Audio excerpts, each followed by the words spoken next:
皆さんこんにちは。IT ビジネスアナリストの深田萌絵です。今回はマーシャル博士が来日された理由について、ジェイソンが、マーシャル博士にインタビューしたいと思います。ジェイソンさんよろしくお願いします。Yeah, this is our honor to have Dr. Marshall come to Japan. This is a very, very unusual trip to here, and it have a lot of meaning behind this visit. And definitely, I will have Dr. Marshall to talk about himself first, and also talk about his purpose to Japan.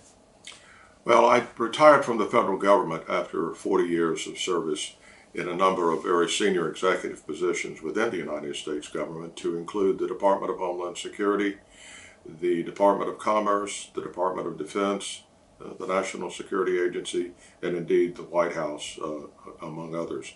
I was particularly honored to be invited to come here to visit Japan with a special message. But I will say that I truly felt that the Japanese people were so welcoming me when I got on the airline, the Japanese airline. I've never been treated so nicely by flight attendants as I was coming over here. And I just thought, my gosh, the Japanese people have really gone out of their way to make me feel welcome. And of course that continued when I got to the airport, and then when I was met with my sponsor, my good friend Jason. The message I bring is a very simple message. For many, many years, the United States industry and Japanese industry worked in a very strong partnership to develop integrated circuits, chips, as we call them, semiconductors, for example. And that created the pathway to the creativity, the economic creativity that we enjoy today.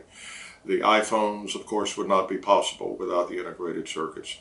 All of the television applications, the Tesla automobile, for example, is just basically an iPhone on wheels for all intents and purposes. But unfortunately, over time, the U.S. industry and the Japanese industry has lost that cutting edge. That has migrated to other countries, in particular Taiwan. Nothing against Taiwan. They're very close allies of both Japan and the United States.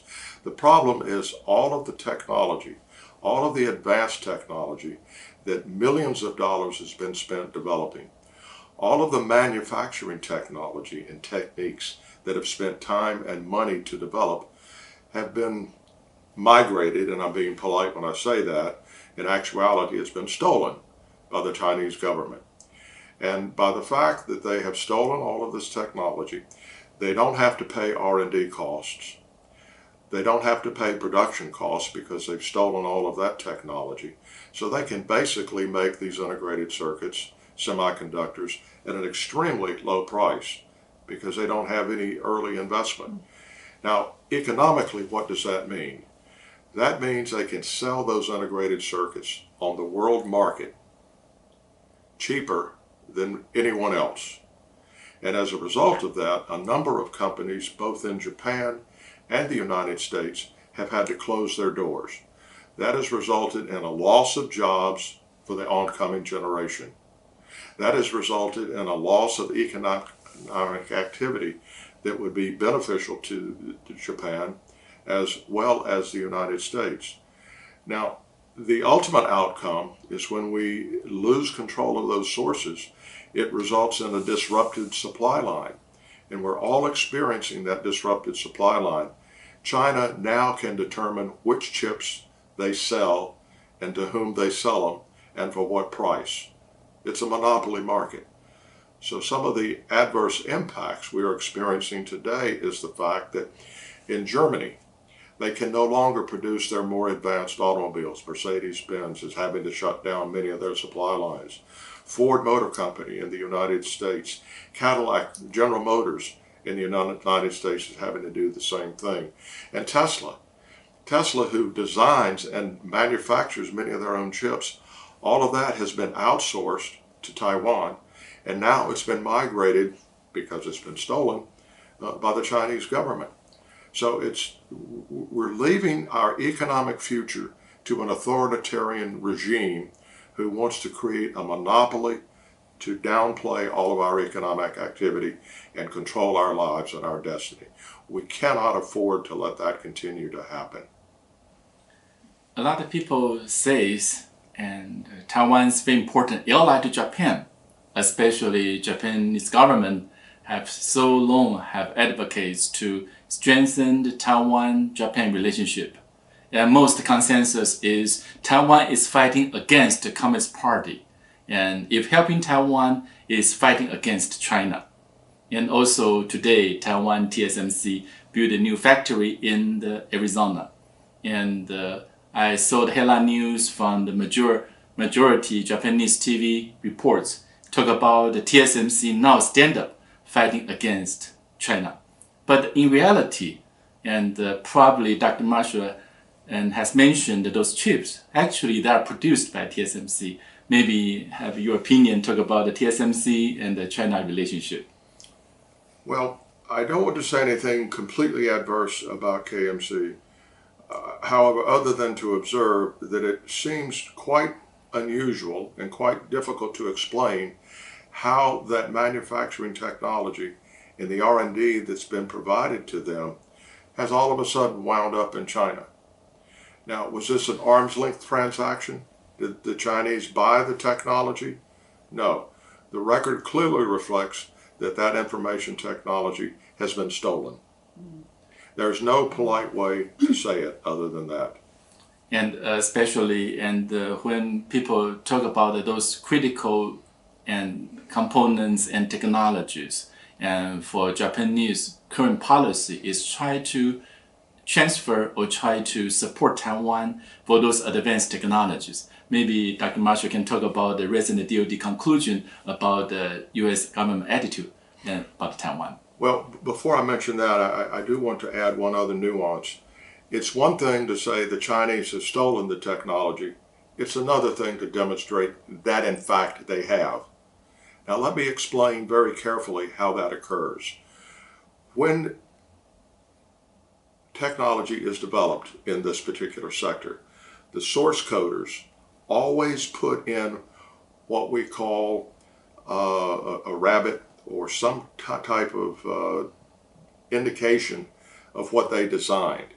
And the individuals do that out of their personality, for example. They want to have bragging rights that that line of code is what they developed.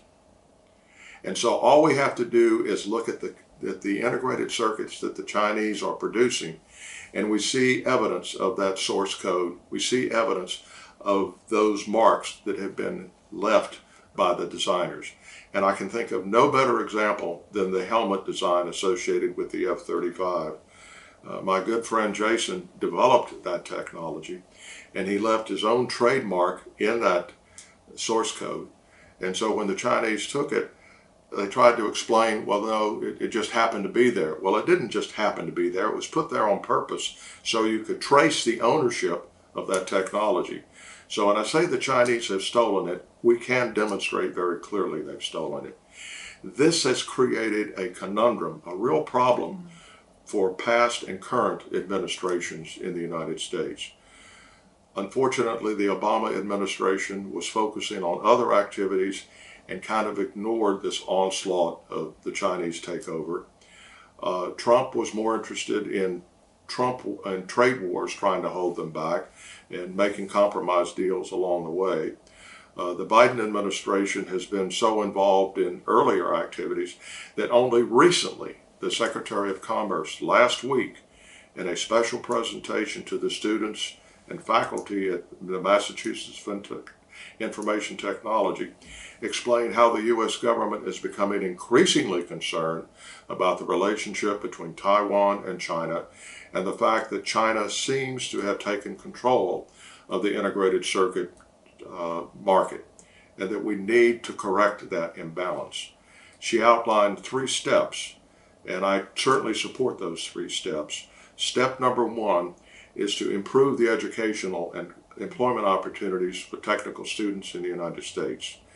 Step number 2 is to reward those companies economically that are developing this advanced technologies.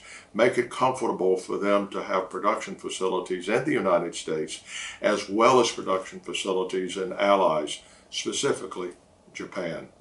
And the third part is to emphasize the close relationship between the United States and Japan. That is increasingly important. That is the message that I interpreted from her presentation, and that is a message that I bring to Japan as well. Yes, Thank you. And I have been working in Japan and for almost 12 years, and this is a long time working here. And the first project worked on with the NICT, the Japanese National Lab project working on hologram. That's the part I designed for the F-35 helmet, and I have a high hope. I had high hope, and this can be a very important technology for Japanese industry, for Japanese economy. But from the first day we started that project, we've been sabotaged, we've been attacked so fiercely. And also over the internet, every day, there are tens of thousands slamming posts against me, against Moe also now, and including Dr. Marshall. So maybe you can have some comment about those attacks. What do they represent and where they're coming from? Well, my understanding is all of those attacks are coming from Chinese sympathizers. In fact, the Chinese government is sponsoring a lot of that activity. They're trying to show that the relationship between the United States and Japan is not worthwhile, that it's not going to work at all, that the United States is, to use an old Chinese phrase, a paper tiger, meaning that we've lost our competitive edge, when in fact we have not lost our competitive edge. I mentioned earlier the fact that we are renewing our activities associated with semiconductor applications, but it's also important to go into the more modern areas of biodiversity, making sure that we are on the cutting edge of all of the medical sciences that are now taking place. All of that relies on integrated circuits, and we must work together to continue that project. And interestingly, those people attacking us, they claim they are Japanese patriots. And some of them and say they love Taiwan, they are Taiwanese, they are helping Taiwan fight against China. And Dr. Marshall, and he's working with, and he was a war hero during the Vietnam War. And now people claiming him, he's a China spy. So convenient. And I hope this chance could let everyone understand.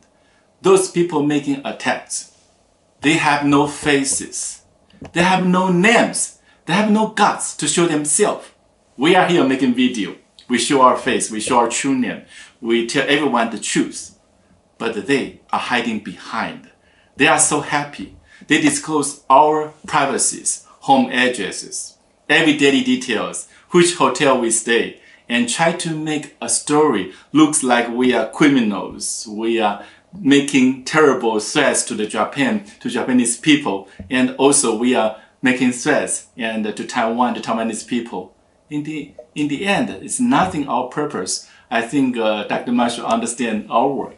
We are focused on the business and technology. We never have a political and agenda. We never have working on any type of political activities. So any of those claims definitely and will be something have other meanings that only have a very single purpose, try to destroy our work.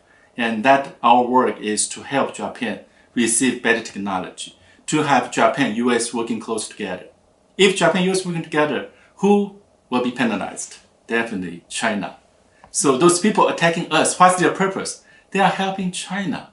And so maybe Dr. Marshall can help me to elaborate on my comments. Well, I'm a very peaceful person, and I really enjoy having intellectual dialogue. So I invite our adversaries, those who hide in the dark because they are cowardly, to come forward. I welcome you to an open public debate. I'm willing to do that anytime, any place. The question is, do you have the guts to come out and face us? Once they come out, they realize, oh, they are not a Japanese patriot, oh, maybe they are not Taiwanese, maybe they are Chinese soldiers. So I hope people understand the sophistication of China's strategy. China can take advantage. It seems China is so strong in technology. China is so strong in economy. We've been talking to many politicians in Japan. We try to communicate with them. We are not doing any political propaganda, but we hope we can help to have everyone understand China better. China looks being strong. China looks being prosperous at this moment. Actually, it's not. Chinese people are living poorly. And also, China can be success in technology. This is not because they're working hard. It's not because they have advanced achievement. Nothing. It's because they know how to doing unfair business practice. They know how to break the rules. And they are successful. I want to tell everyone, this is just short time frame. It won't be long. They don't have a foundation to make it longer. It will break. It will tear down in the end. So now we are better prepared. We come to here, we work hard, we love to work with Japanese people. Our purpose is very simple. We try to build a technology ecosystem. We want to build a brand, we want to build a talent, we want to build a system with heart and making those technology become very profitable, very powerful, and most importantly, giving young people hopes and dreams. That's our purpose. And people who are attacking us, and they are thinking the otherwise. And their purpose is very simple. And their message is very simple. They try to continue their unfair business practice. They try to continue breaking those rules, and they can be successful. But I think Dr. Marshall, as a war hero, probably you can tell those people hiding behind, you can give them a message who will win the battle in the end. We know we're going to be successful because the truth always wins out. Cowards always lose. The brave always win. We are the brave. ありがとうございます。Okay, thank you everyone. ありがとうございます。最後の締めで本当に非常に素晴らしいお言葉をいただきました。真実が必ず最後に勝つ。そして勇気がある人が必ず最後に勝つ。皆さんもそのことをしっかりと心に留めていただきたいと思います。本日はジェイソンさん、マーシャル博士、深田萌絵テレビにご参加くださいましてありがとうございました。それでは皆さん、明日も深田萌絵テレビをよろしくね。Bye bye.